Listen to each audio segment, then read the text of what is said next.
শিশু বিপ্লব বর্মন মহাশয়, আমি প্রথমে ওনাকে আমি প্রদেশ কংগ্রেসের পক্ষ থেকে সম্বর্ধনা জ্ঞাপন করতে, তারপর উনি মূল কর্মসূচিতে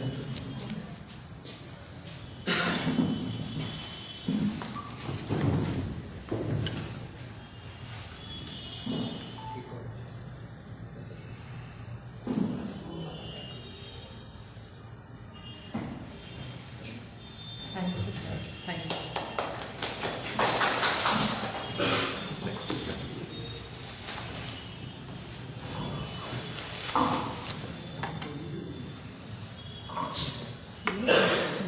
हमारे बीच में विराजमान श्रीमती डोली शर्मा को मैं रिक्वेस्ट करता हूँ कि मीडिया के सामने उनकी अपनी बात रखने के लिए। आप सभी को बहुत बहुत नमस्कार। नए साल की बहुत बहुत शुभकामनाएं। Happy new year to all of you. आज नए साल में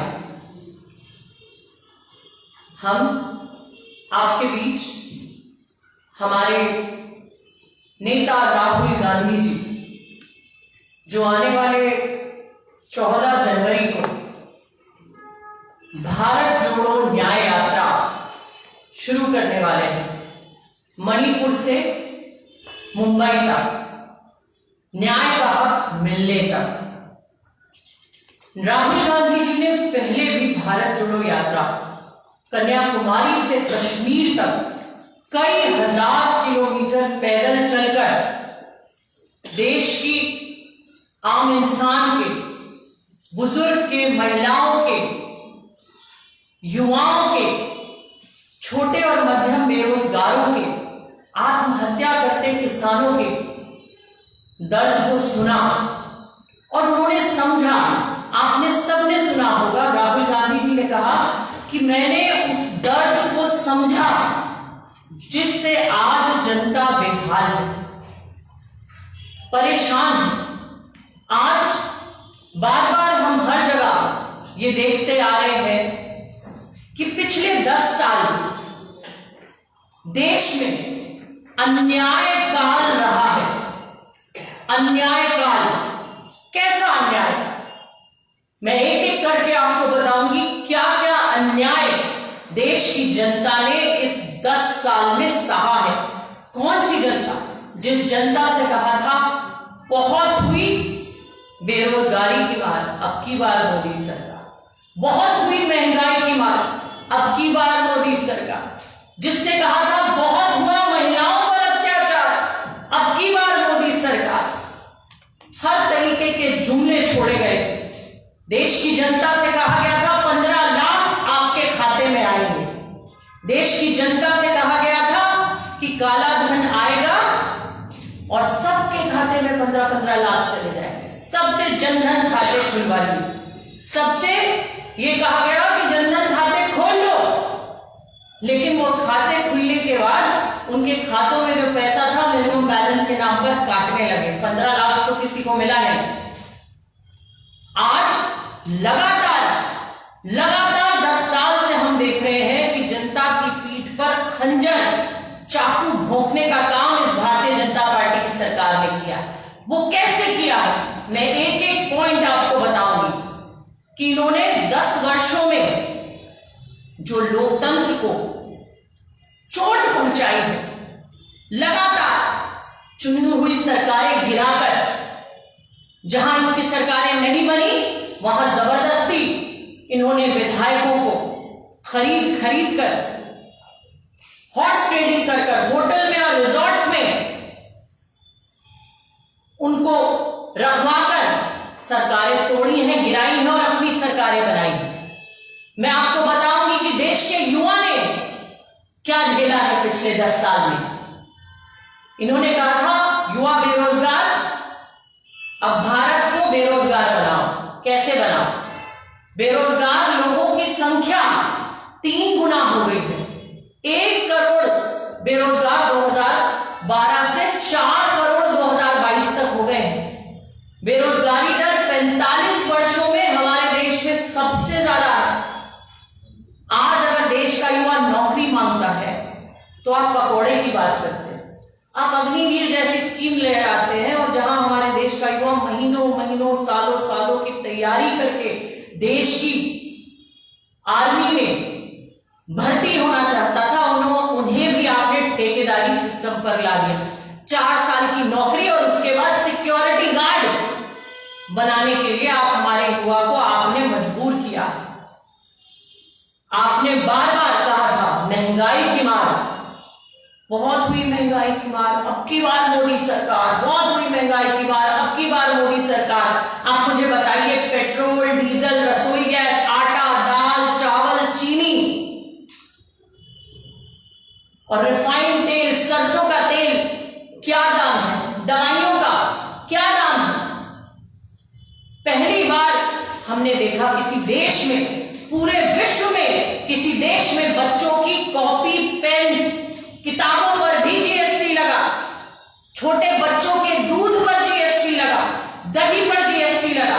ये हमने विश्व में पहली बार देखा कि किसी देश में ऐसा हुआ। जब कच्चा तेल पूरे विश्व में सस्ता हो रहा है, हिंदुस्तान में कच्चे तेल की कीमतें आप देखिए, उसकी कोई भी आपने देखा होगा हिंदुस्तान की जनता को राहत नहीं मिली। अगर पेट्रोल और डीजल के दाम बढ़ते हैं तो एक एक चीज का दाम बढ़ता है, एक एक चीज का दाम बढ़ता है, हमारे घर तक बात आती है। आज महंगाई तो बढ़ रही है लेकिन इनकम नहीं बढ़ रही है, लोगों के घर चलाने आज मुश्किल हो गए हैं। आज युवा बेरोजगारी के कारण आत्महत्या कर रहा है, लोग आत्महत्या कर रहे हैं। उत्तर प्रदेश से आती हूं मैं, अभी एक किसान ने अपने आप को मिट्टी का तेल छिड़क कर वहां के जिला मुख्यालय पर आग लगा ली अपने आप को। क्यों? क्योंकि कर्जा हो गया, परिवार का पालन पोषण नहीं कर पा रहा, गरीब किसान, मध्यम वर्ग, छोटे बेरोजगार, युवा सभी परेशान। आज इस सरकार ने देश की जनता को अगर दिया है तो सिर्फ धोखा दिया, अगर किया है तो उनकी पीठ में खंजर भोंका है। अब मैं आपको बताऊंगी कि किस तरीके से इन्होंने किसानों को धोखा दिया। बहुत जरूरी है पता चलना त्रिपुरा में भी लोगों को कि आखिर भारतीय जनता पार्टी की सरकार देश की जनता के साथ कर क्या रही है। मोदी सरकार के जो 3 काले कानून आए, 3 काले कानूनों के कारण हमारे देश के किसान बॉर्डर पर बैठे रहे ठंड में, लगातार उनके ऊपर लाठियां बरसाई गई, कीलें ठोक दी गई उनके आगे, 750 किसानों की मौत हो गई, शहादत हो गई। लेकिन उसके बाद इस तानाशाह सरकार की नींद नहीं खुली और एक भी सांसद संसद में ऐसा नहीं था जब हमारे नेता राहुल गांधी जी ने उनके लिए शोक व्यक्त करना चाहा, 750 किसानों के लिए शोक व्यक्त करना चाहा, तो भारतीय जनता पार्टी का एक भी नेता खड़ा होकर उनके लिए शोक व्यक्त नहीं किया। और तो और किसानों को कहा गया कि हमें तो पता ही नहीं है कितने किसानों की मौत हुई। लगातार उन्हें खालिस्तानी, पाकिस्तानी, न जाने किन किन नामों से बुलाया गया। आज देश में एक नई रीत आ गई है, अगर मुसलमान सवाल उठाए तो पाकिस्तानी, सरदार सवाल उठाए तो खालिस्तानी, किसान सवाल उठाए, युवा सवाल उठाए तो देशद्रोही।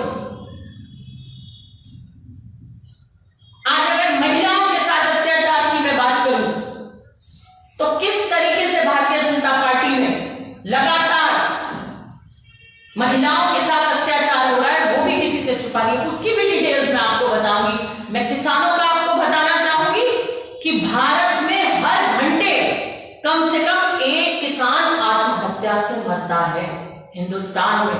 आज ये सच्चाई है हिंदुस्तान की, ये हम नहीं कह रहे हैं, ये कांग्रेस पार्टी नहीं कह रही है, ये राहुल गांधी जी नहीं कह रहे हैं, ये खड़गे जी नहीं कह रहे हैं, ये एनसीआरबी का डेटा कह रहा है 2022 का कि भारत में, हिंदुस्तान में हर घंटे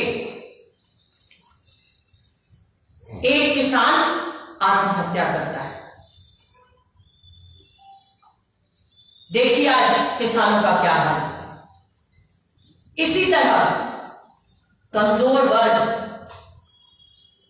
जो देश का कमजोर वर्ग है, उसको और कमजोर किया जा रहा है। कैसे किया जा रहा है? जब देश की कुल संपत्ति चंद लोगों के हाथ में सौंपी जा रही है, जो गरीब और मध्यम वर्ग और पिछड़े परिवार उनको और गरीब बनाया जा रहा है। कैसे बन रहे हैं? बेरोजगारी से, महंगाई से, इनकम ना बढ़ने से। लगातार आप देखिए 2013 के बाद दलितों के खिलाफ जो अपराध में 46.11% की वृद्धि हुई, ये एनसीआरबी का डेटा है। 2013 के बाद आदिवासियों की, त्रिपुरा में काफी आदिवासी बैठे, और मैं बताना चाहूंगी त्रिपुरा के एक एक आदिवासी परिवार को कि आदिवासियों के साथ अपराध में 48.15% की वृद्धि हुई। ये एनसीआरबी का डेटा कहता है।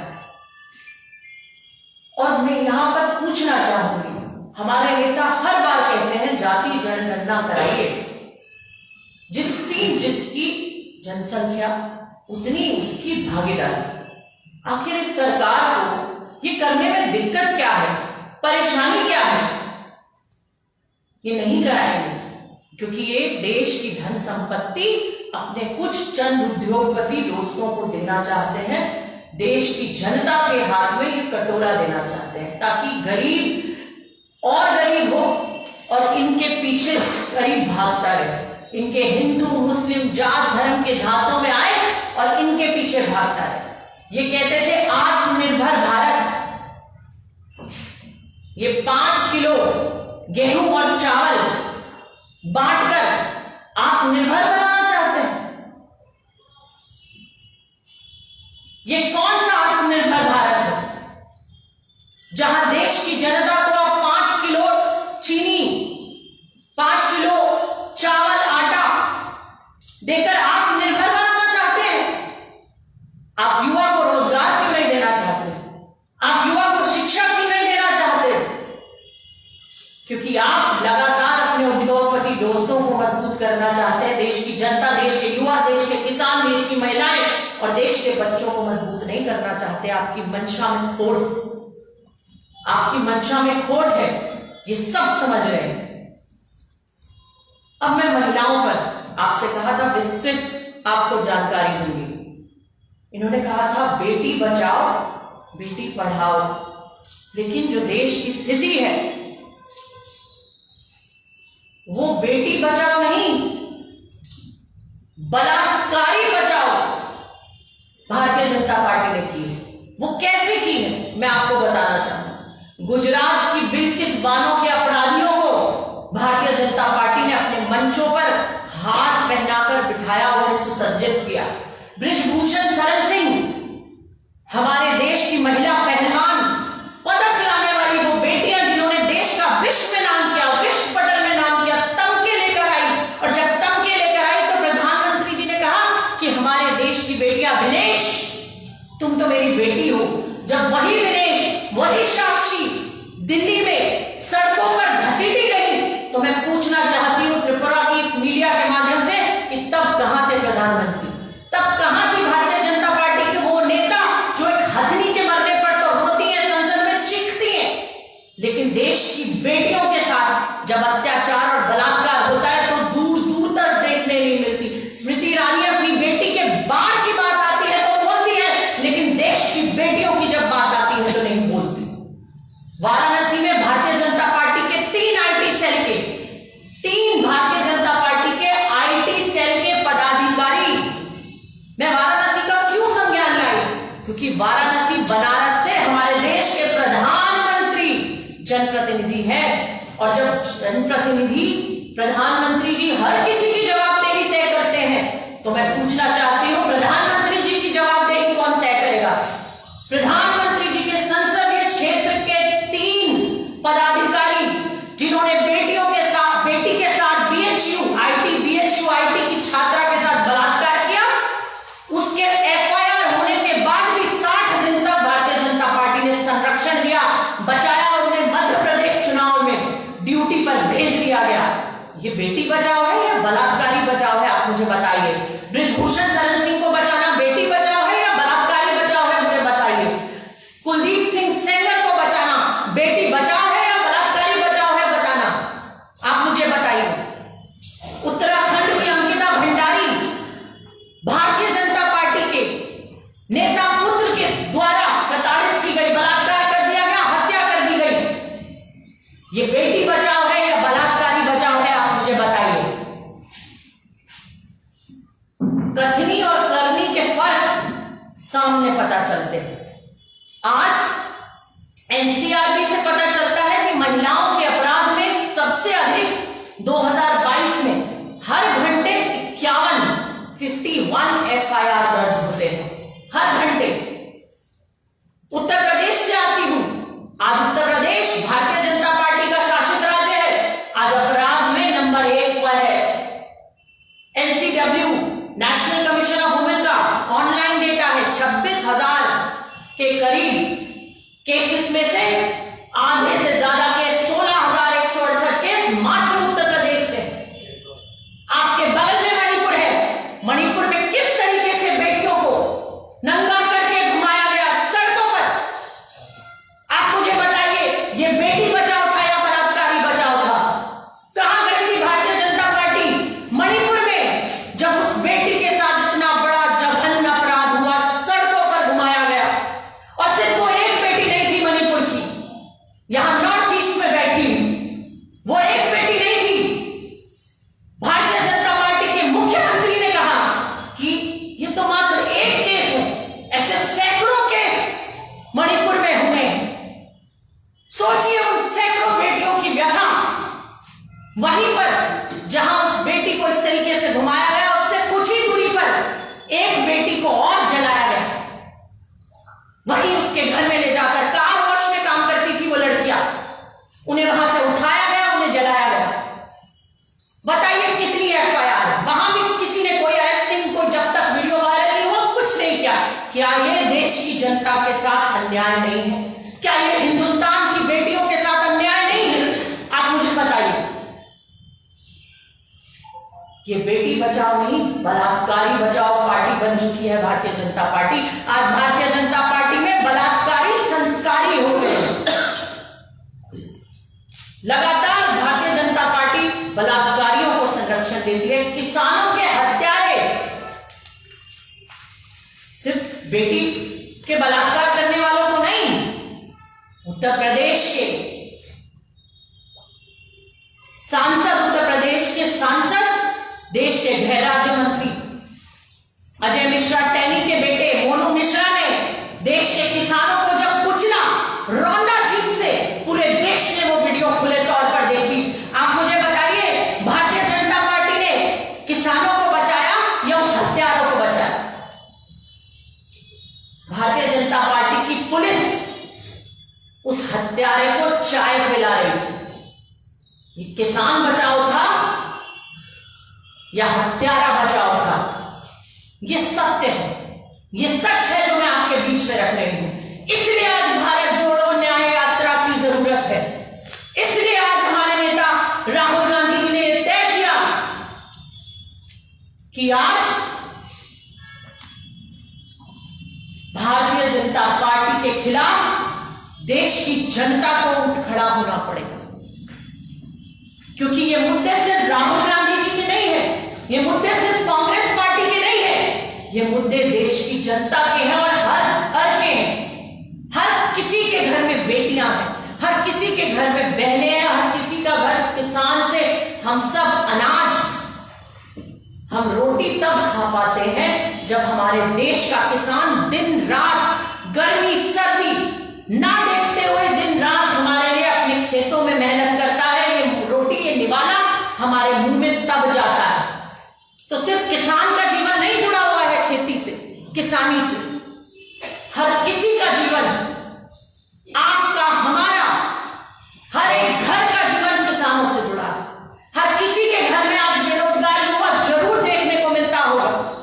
आज पढ़ लिख कर जब युवा, माँ बाप कर्ज लेकर भी अपने बच्चों को पढ़ाते हैं, और जब पढ़ाई लिखाई करने के बाद उस नौजवान युवा को नौकरी ना मिलकर आत्महत्या करनी पड़ती है, पेपर लीक होते हैं, बार बार पेपर पोस्टपोन होते हैं, पेपर कैंसिल होते हैं, भर्ती घोटाले होते हैं, तो युवा आत्महत्या करता है।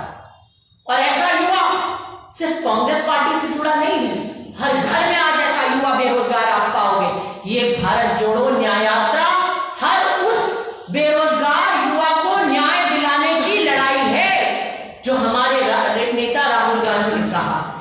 ये राजनीतिक यात्रा नहीं है।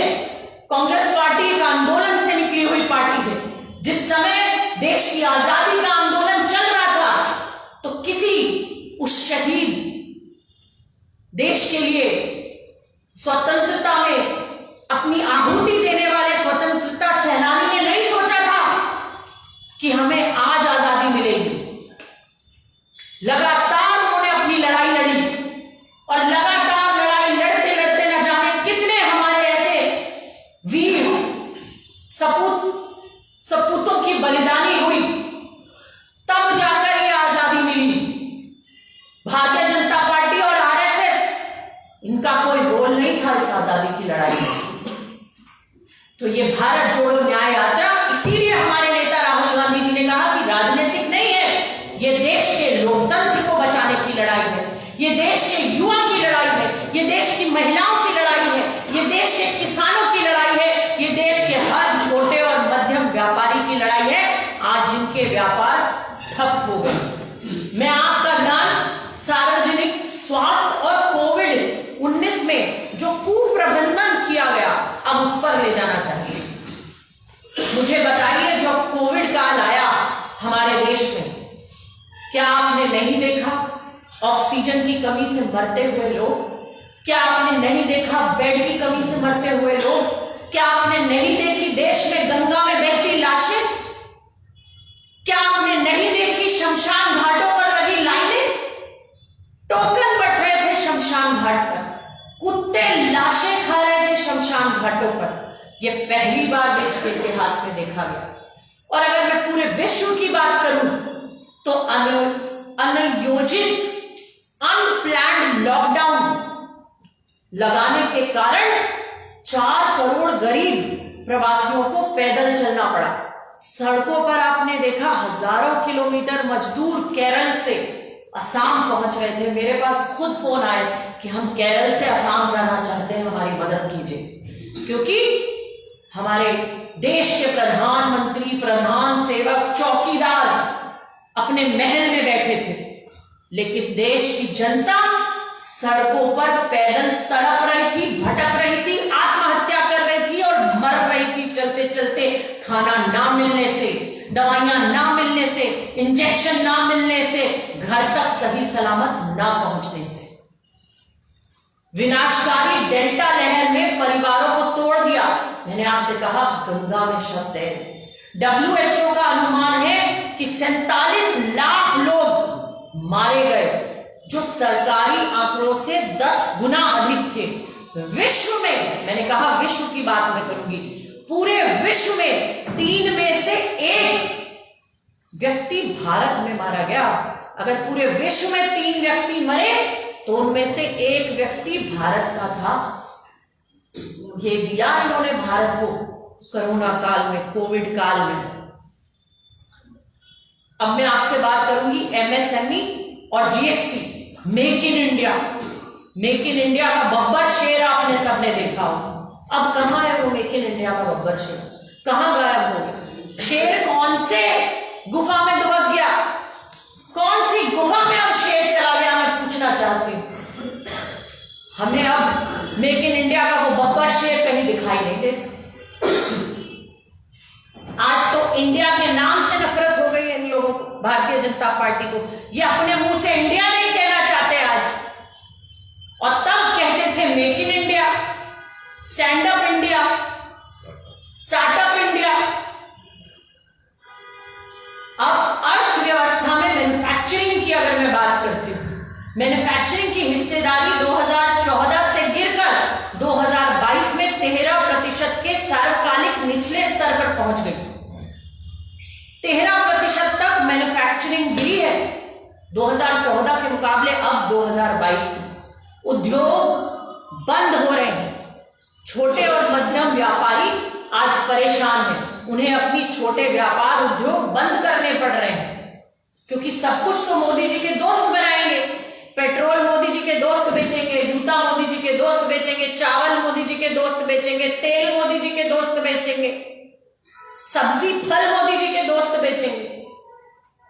आप समझ जाइए, देश की जनता, देश का युवा, देश का मध्यम वर्ग, छोटा और मध्यम व्यापारी, छोटे और मध्यम व्यापार उद्योग चलाने वाला आज अपनी कंपनियां बंद करने लगा है, अपने छोटे व्यापार बंद करने लगा है। जैसा मैंने कहा, सब कुछ तो मोदी जी के दोस्त बेचेंगे, एयरपोर्ट मोदी जी के दोस्त चलाएंगे, संपत्तियां रेलवे मोदी जी के दोस्त चलाएंगे, सभी चीज मोदी जी के दोस्त चलाएंगे। आपके बच्चों की जेब में क्या जा रहा है?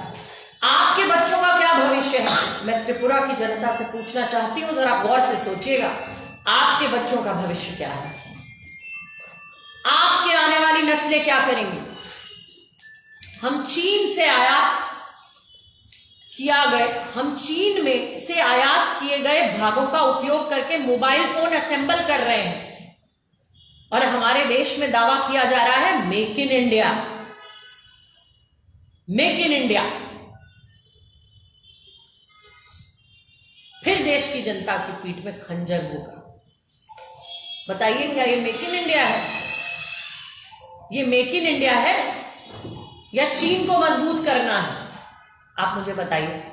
गलत योजना वाले जीएसटी और नोटबंदी के बाद एमएसएमई पर ऊंची लागत बोझ बढ़ा है, और एमएसएमई देश की रीढ़ मानी जाती है। सबसे ज्यादा रोजगार अगर कहीं मिलता है युवा को तो एमएसएमई से मिलता है, मध्यम और छोटे उद्योगों से मिलता है। आज एमएसएमई की हालत देखिए, बंद हो गए हैं वो उद्योग। मैंने कहा ना, अभी कहा, सब कुछ तो मोदी जी के दोस्त बेचेंगे। गरीब परिवार, असमानता, पूंजीपतियों की सरकार और सार्वजनिक क्षेत्र, सभी जिस तरीके से उनकी ठेकेदारी की जा रही है। और तो और हमारे प्रधानमंत्री जी श्रीलंका में अडानी बिजली बेचे, उसकी भी ठेकेदारी करने लगे। हिंदुस्तान का बच्चा क्या बेचे, हिंदुस्तान का बच्चा क्या पढ़े, हिंदुस्तान का किसान क्या करे, हिंदुस्तान की महिलाएं कैसे सुरक्षित हो, वहां ध्यान नहीं है। लेकिन अडानी को श्रीलंका की बिजली मिल जानी चाहिए, ये ध्यान है मोदी जी का। पीएम ने बंदरगाहों से लेकर, मैंने कहा, हवाई अड्डे, रेलवे, सारी चीजें अपने उद्योगपति दोस्तों को पहुंचा दी। और लूट में मैं आपको ये जरूर बताना चाहूंगी, पीएम मोदी ने बिजली के लिए जो उपभोक्ताओं से अधिक शुल्क लेने और सेबी की नजर में अपने स्टॉक की कीमतें बढ़ाने के लिए इस चुराए गए पैसे का उपयोग करने के लिए अनुमति देकर अडानी को भारत की लूट में मदद की है, जो कम से कम 32,000 करोड़ रुपए का घोटाला है। 32,000 करोड़ का घोटाला। भारत में सबसे अमीर 1% के पास अब देश की कुल संपत्ति का 40% से अधिक हिस्सा है, जबकि निचली आधी आबादी के पास कुल मिलाकर 3% हिस्सा है। और ये 3% आबादी सबसे ज्यादा जीएसटी पे करती है, सबसे ज्यादा टैक्स पे करती है, और जिसके पास देश की 40% से अधिक संपत्ति है, बताइए वो कितना टैक्स पे करते हैं। पूछे किसी दिन भाजपा के किसी नेता से कि आपके उद्योगपति दोस्त जिन्हें आप रोज मजबूत कर रहे हैं, कितना टैक्स पे कर रहे हैं। चीन की अग्निवीर और आतंकवाद, मोदी जी ने कहा, यही आपके इधर चीन के बॉर्डर चारों तरफ हमारे देश को हर स्टेट से टच करते हैं, चाहे कश्मीर से हो, उत्तराखंड से हो, आपके आसपास हो, हर जगह चीन के बॉर्डर टच कर रहे हैं। आप मुझे बताइए, मोदी जी ने क्या कहा था? ना कोई आया ना कोई घुसा। अगर कोई आया नहीं, कोई घुसा नहीं, तो मुझे बताइए कि हमारे देश में कि कैसे वो वीडियो वायरल हुए जो बॉर्डर पर हमारे जवान चीनी सेना से लड़ते पाए गए गलवान में। आप मुझे बताइए जो हमारे जवानों की शहादत हुई वो कैसे हुई? आपने कहा था नोटबंदी के बाद आतंकवाद खत्म हो जाएगा। क्या कश्मीर में अभी हमें सुनाई नहीं देती हत्याएं की खबरें कि हमारे जवान शहीद हो गए? रोज नई खबरें आती, रोज टेलीविजन पे प्रसारित होती कि वहां कर्नल की हत्या कर दी आतंकवादियों ने, हमारे जवान शहीद हो गए, वहां उनको मार दिया गया गोली से। वहां ये रोज ये खबरें आती हैं। बताइए नोटबंदी के बाद कितना आतंकवाद होगा? क्या ये देश की जनता से झूठ बोलना नहीं है? क्या ये देश की जनता को धोखा देना नहीं है? क्या उनकी पीठ में खंजर भोंकना नहीं है? अब मैं लोकतंत्र की हत्या की बात करती हूं, ये भी आपको बताऊंगा बहुत जरूरी है। अरुणाचल प्रदेश, गोवा, कर्नाटक, मध्य प्रदेश, महाराष्ट्र, मणिपुर में विपक्ष के नेतृत्व वाली राज्य सरकारें तब गिर गई जब भाजपा ने विधायकों को पाला बदलने के लिए, उकसाने के लिए जबरदस्त धनबल, और जहां धनबल काम नहीं करता वहां इनके extended department, ED, CBI, income tax, सभी नेताओं के घर पहुंच जाते हैं, सभी उन लोगों के घर पहुंच जाते हैं जब सरकारें गिरानी होती है, जब किसी नेता को ब्लैकमेल करना होता है। तो भारतीय जनता पार्टी का एक एक्सटेंडेड डिपार्टमेंट बन चुका है जो आज इंडिपेंडेंट, देश का पिलर नहीं, सत्य जानने की संस्था नहीं, वो भारतीय जनता पार्टी की एक कठपुतली बनकर रह गया है। भारतीय जनता पार्टी कह देती है महाराष्ट्र जाओ सरकार गिरानी है, अब मणिपुर जाओ सरकार गिरानी है, मध्य प्रदेश जाओ सरकार गिरानी है, और ये कठपुतली वहीं के लिए चल देती है। यह आपने लगातार देखा। क्या ये लोकतंत्र की हत्या नहीं? क्या ये देश की जनता के चुने हुए जनप्रतिनिधियों को बार बार प्रताड़ित करना नहीं है? क्या ये देश की जनता के साथ अन्याय नहीं है? क्या ये लोकतंत्र की हत्या नहीं है? आप मुझे बताइए। भारत के चुनाव आयोग को दंतहीन बना दिया। आज भारत का चुनाव आयोग मौन हो गया। अगर चुनाव आयोग कार्रवाई करता है तो विपक्षी नेताओं पर तो कार्रवाई करता है, लेकिन भारतीय जनता पार्टी के नेता अनर्गल कुछ भी बयानबाजी करें वहां चुनाव आयोग नहीं जाता। आप देखिए कितनी भी उल्लंघन भारतीय जनता पार्टी के नेता कर दें, लेकिन चुनाव आयोग उन पर नकेल नहीं कसता। लगातार सभी विपक्षी सांसद जिस तरीके से संसद से जब भी कोई बिल पास होने वाला होता है उन्हें सस्पेंड कर दिया जाता है। किसानों के काले कानून लाए, विपक्षियों की इन्हें जरूरत ही नहीं महसूस हुई, संसद से बाहर कर। अभी एक नया टेलीकॉम कानून ला रहे हैं कि जिसके बनस्पत किसी के भी मोबाइल की रिकॉर्डिंग हो जाएगी। इन्हें आपसे परमिशन की जरूरत नहीं है। विपक्ष ने ऑब्जेक्शन किया, उनकी जरूरत ही नहीं है, बाहर जाओ संसद से।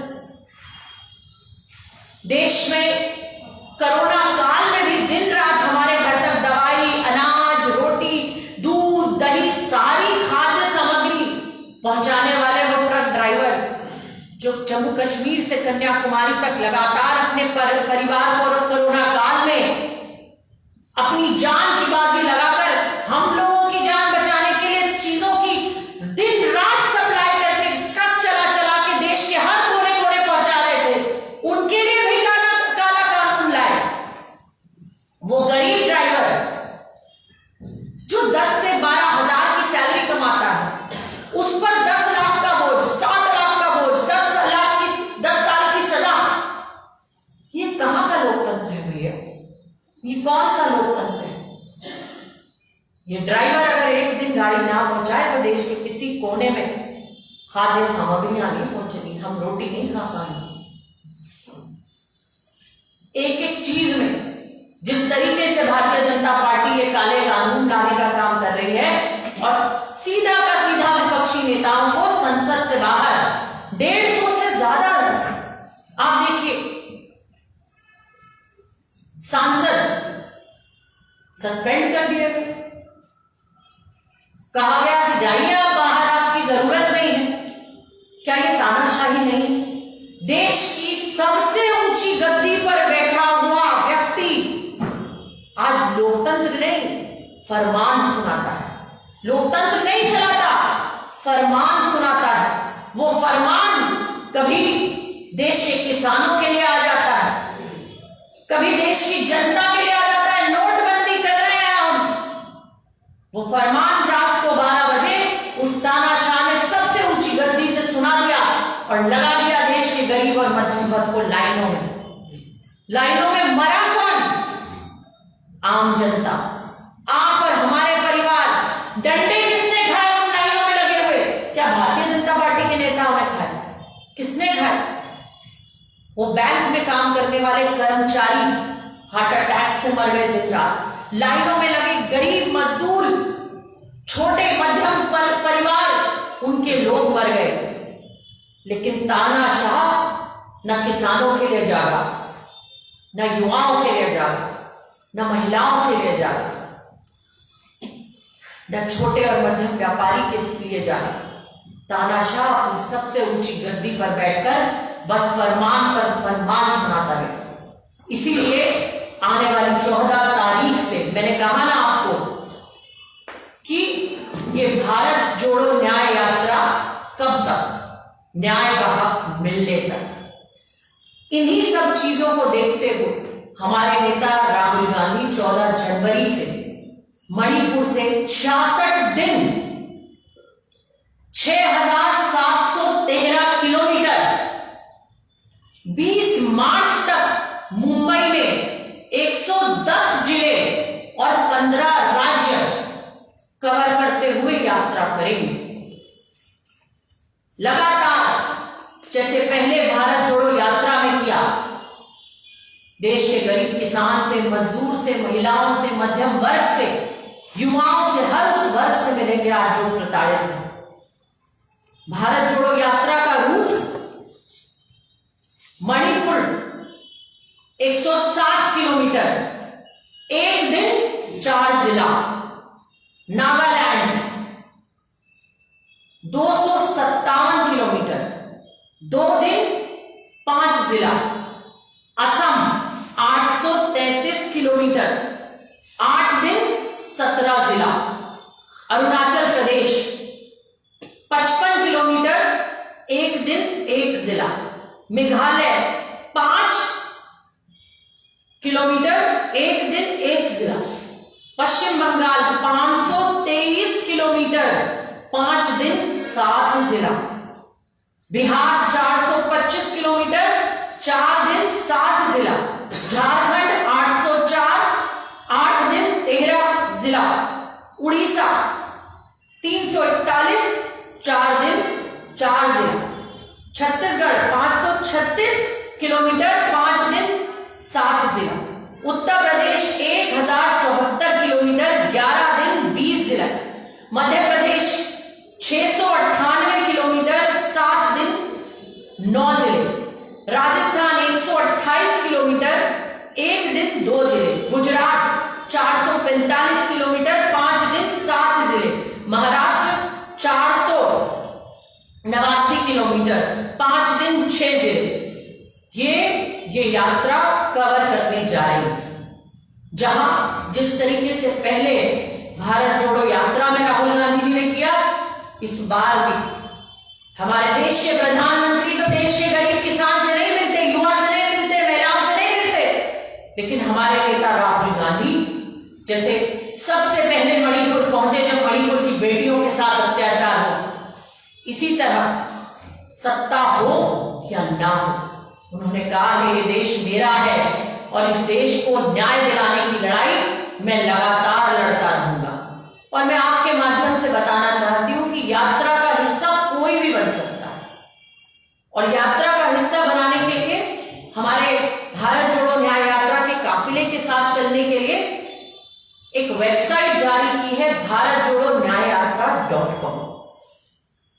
इसमें आप रजिस्टर कर सकते हैं। एक नंबर जारी किया गया है 9891802024, इस पर आप मिस्ड कॉल दे सकते हैं। हमारी वेबसाइट और सोशल मीडिया प्लेटफॉर्म्स पर यात्रा कवर की जाएगी। आप उसके डिजिटल प्लेटफॉर्म्स के माध्यम से यात्रा को पूरा देख सकते हैं। कांग्रेस पार्टी के Twitter handle, Facebook handle, Instagram handles Bharat जोड़ो यात्रा, और इनको आप कवर कर सकते हैं यात्रा को डिटेल में देखने के लिए। और मैं त्रिपुरा की जनता से यह अपील करना चाहूंगी कि आप भारतीय जनता पार्टी के शासनकाल में लगातार देख रहे हैं कि त्रिपुरा किस तरीके से बेरोजगारी से बेहाल है। अभी मैं रास्ते में थी, मैं चर्चा करते हुए आ रही थी तो मुझे पता लगा कि दुर्गा पूजा यहाँ का सबसे बड़ा त्योहार है, और इस बार भारतीय जनता पार्टी के शासनकाल में जिस तरीके से घर परिवारों की महंगाई तो बढ़ी, लेकिन इनकम ना बढ़ने के कारण इस बार दुर्गा पूजा पर भी असर पड़ा। लोग खरीदारी नहीं कर पाए, अपने त्योहार को जिस तरीके से मनाते थे नहीं मना पाए। आज परेशान है त्रिपुरा का युवा, त्रिपुरा की महिलाएं, त्रिपुरा के परिवार, मध्यम और छोटे व्यापारी। तो मैं त्रिपुरा की जनता से भी अपील करना चाहूंगी कि ये यात्रा, भारत जोड़ो न्याय यात्रा, सिर्फ कांग्रेस पार्टी की यात्रा नहीं है। ये हिंदुस्तान के हर एक किसान की, युवा की, महिलाओं की, छोटे और मध्यम व्यापारी की, हर वर्ग की, हर जात की, हर किसी की है। इसमें मुझे लगता है भागीदारी देना, देश के लोकतंत्र को बचाना, देश के हर आने वाली पीढ़ियों के लिए अपना योगदान। बहुत बहुत धन्यवाद। How much kilometer? हाँ? How much kilometer? 6,000. I'll just tell you.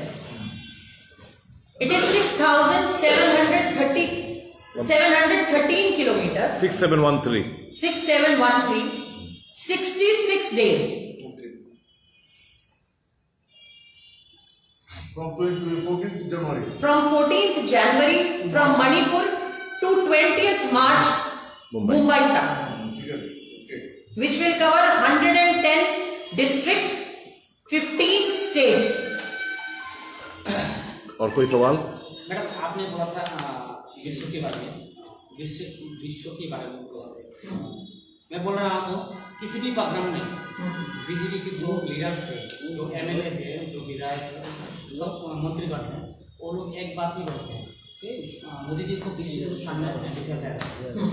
उसके बारे में आपको क्या होगा? अगर इतना इलीगल है उनके बारे में, तो विश्व के स्थान में उनको क्यों बिठाया जाएगा? देखिए, कौन से विश्व गुरु? देश के युवा को 45 साल में सबसे ज्यादा बेरोजगारी देने वाले विश्व गुरु, बेटी बचाओ की जगह बलात्कारी बचाओ बनाने वाले विश्व गुरु, किसान को आत्महत्या पे मजबूर करने वाले विश्व गुरु, देश के छोटे और मध्यम व्यापार को अपने उद्योगपति दोस्तों के लिए बंद करवा देने वाले विश्व गुरु। कौन से विश्व गुरु? कौन से विश्व गुरु? ये भारतीय जनता पार्टी के सेल्फ अक्लेम्ड विश्व गुरु हैं। हिंदुस्तान की जनता और पूरा विश्व जानता है मोदी जी ने देश की जनता को सिर्फ बेरोजगारी दी है। बेटियों की आबरू आपके बगल के राज्य मणिपुर में जिस तरीके से तार की गई, कहां गए थे विश्व गुरु? मैं पूछना चाहती हूं आपसे सवाल, आप बताइए मुझे, कहां थे विश्व गुरु? क्या मणिपुर की बेटियों के आंसू पोंछे होंगे विश्व गुरु ने?